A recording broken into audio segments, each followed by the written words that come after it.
নমস্কার। আজকে এই দুপুরের পর থেকে আপনার ঝড় বৃষ্টিতে এবং বজ্রপাতে কলকাতা সহ রাজ্যের বহু জায়গায় অনেক ক্ষয়ক্ষতি হয়েছে।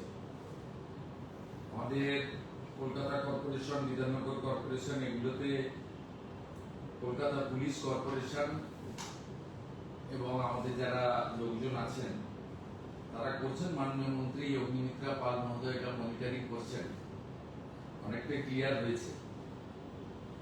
তো ওভারঅল রাজ্যের বহু জায়গায়, সাউথ চব্বিশ পরগনা, নর্থ, হাওড়া, হুগলি, পশ্চিম মেদিনীপুর এবং পুরুলিয়া, এই জায়গাগুলি থেকে অনেক জায়গা থেকেই বড় বড় গাছ পড়ে যাওয়া, অন্যান্য অনেক কিছু খবর এসেছে এবং কলকাতাতেও দেখেছেন কিছু গাড়ির উপরে গাছ পড়েছে, কিছু ইনজোর্ড আছে।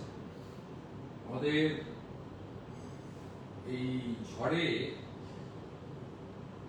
এবং বিভিন্ন কারণ আছে, ইলেকট্রিক শক আছে, রেলের আপনার হাউস কোলাপস আছে, আর আপনার লাইটনিং আছে, সব মিলিয়ে 7 জন মারা গেছে।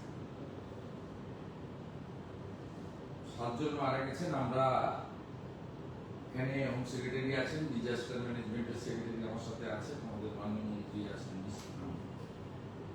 আমরা আমাদের সরকারের যে দপ্তরগুলো আছে তারা মনিটরিংও করছেন।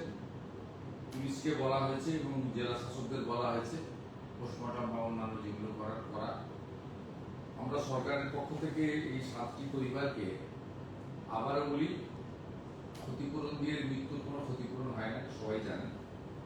আমরা 4 লক্ষ টাকা করে তাদেরকে ক্ষতিপূরণ ঘোষণা করছি এবং 4 লক্ষ টাকা করে ক্ষতিপূরণ জেলা শাসকরা স্থানীয় বিধায়কদের নিয়ে দ্রুততার সঙ্গে এই তাদের কম্পেনসেশন পৌঁছে দেওয়ার ব্যবস্থা করবেন।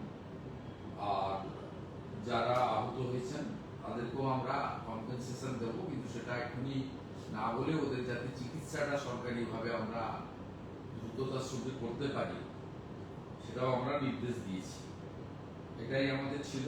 এবং আমি দেখছিলাম অনেকেই বলছিলেন কলকাতায় এই বড় বড় গাছগুলো, অনেক পরিবেশবিদরা তারা বলছিলেন এই গাছগুলো কিভাবে রক্ষণাবেক্ষণ করা যায়। আমরা সিএসকে বলেছি, ফরেস্ট, এনভায়রনমেন্ট এবং এএমসি কে নিয়ে কথাবার্তা বলে এই ধরনের ন্যাচারাল ক্যালামিটি তো শুরু হলো, এটা চলবে মানে বিভিন্ন সময়, কিভাবে এটাকে একটা প্রোটেকশন নেওয়া যায় সেজন্য তারা দেখবেন। কিন্তু আপাতত গোটা রাজ্যে যে 7টি এই ধরনের ক্যাজুয়ালিটি ঘটেছে তাদের জন্য আমরা 4 লক্ষ টাকা করে কম্পেনসেশন, আহতদের পুরো চিকিৎসার দায়িত্ব নিচ্ছি। আহতদেরও একটা আমরা কম্পেনসেশন দেবো, সেটা আমরা পরে পৌঁছে দেবো, কিন্তু তাদের চিকিৎসার সম্পূর্ণ দায়ভারটা মানে দায়িত্বটা সরকারের পক্ষ থেকে আমরা নিচ্ছি।